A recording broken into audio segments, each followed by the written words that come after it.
ادھر عالمی منظرنامے میں خاص طور پر جنوبی ایشیا کے سیاسی افق پر تیزی سے تبدیلیاں رونما ہو رہی ہیں۔ بنگلہ دیش کی سابق وزیر اعظم خالدہ ضیاء وطن واپس پہنچ گئی ہیں۔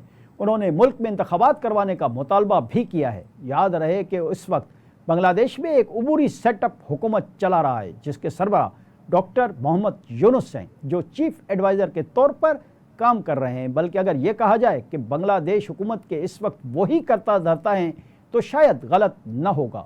ڈاکٹر محمد یونس بنگلہ دیش کی وزیر اعظم حسینہ واجد کے ملک چھوڑ کر بھاگ جانے کے بعد اقتدار سنبھال چکے اور اب تک بہت عمدگی کے ساتھ ملک کی خدمت کر رہے ہیں۔ حسینہ واجد کے بارے میں کہا جاتا ہے کہ وہ بھارتی پٹھو کے طور پر بنگلہ دیش کی وزیر اعظم تھی، لیکن جب بنگلہ دیش کے عوام حسینہ واجد کے ظلم سہ کر تھک گئے تو پھر انہوں نے بغاوت شروع کر دی اور بنگالی ڈھاکہ سمیت پورے بنگال کی سڑکوں پر نکل آئے اور آخرکار حسینہ واجد کو ملک چھوڑ کر بھاگنا پڑا۔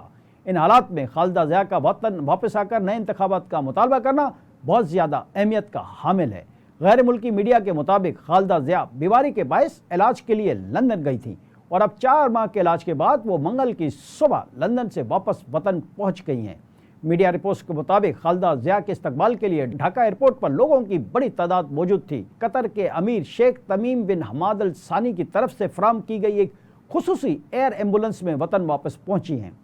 میڈیا رپورٹس کے مطابق بنگلہ دیش نیشنلسٹ پارٹی کی رہنما کی واپسی سے عبوری حکومت پر انتخابات کے انعقاد کے لیے دباؤ میں اضافہ ہوگا۔ وہ عبوری حکومت پر اس سال دسمبر میں انتخابات کروانے کے لیے دباؤ بھی ڈال رہی ہیں۔ اس سے قبل رواں سال جنوری میں بنگلہ دیش کی سپریم کورٹ نے سابق وزیر اعظم خالد ضیاء کو کرپشن کیس میں بری کر دیا تھا۔ سابق وزیر اعظم خالد ضیاء اور دیگر پر 2001 سے 2006 کے دوران غیر ملکی عطیات میں $1,73,000 چوری کرنے کا الزام تھا، تاہم کورٹ آف لاء میں الزام ثابت نہ ہو سکا۔ گزشتہ سال نومبر میں 79 سالہ خالدہ ضیاء کی بدعنوانی کے ایک اور مقدمے میں بری کر دیا گیا تھا، جس میں ان پر 2005 میں ایک اور ٹرسٹ سے 31.5 ملین ٹکا کے غلط استعمال کا الزام تھا۔ واضح ہے کہ گزشتہ سال اگست میں طلباء کے احتجاج کے نتیجے میں شیخ حسینہ واجد کی حکومت کا خاتمہ ہونے اور ان کے بھارت چلے جانے کے بعد خالدہ ضیاء کو رہا کر دیا گیا تھا۔ رہائی کے بعد خالدہ ضیاء علاج کے لیے برطانیہ چلی گئی تھیں۔ یہاں یہ بات بھی دلچسپ ہے کہ بیگم خالدہ ضیاء 1991 سے 1996 تک اور پھر 2001 سے 2006 تک بنگلہ دیش کی وزیر اعظم رہ چکی ہیں۔ ایک مرتبہ وہ کچھ ماہ کے لیے بھی اس عہدے پر فائز رہی تھیں۔ وہ بنگلہ دیش کی پہلی اور بینظیر بھٹو کے بعد مسلم دنیا کی دوسری خاتون وزیر اعظم تھیں۔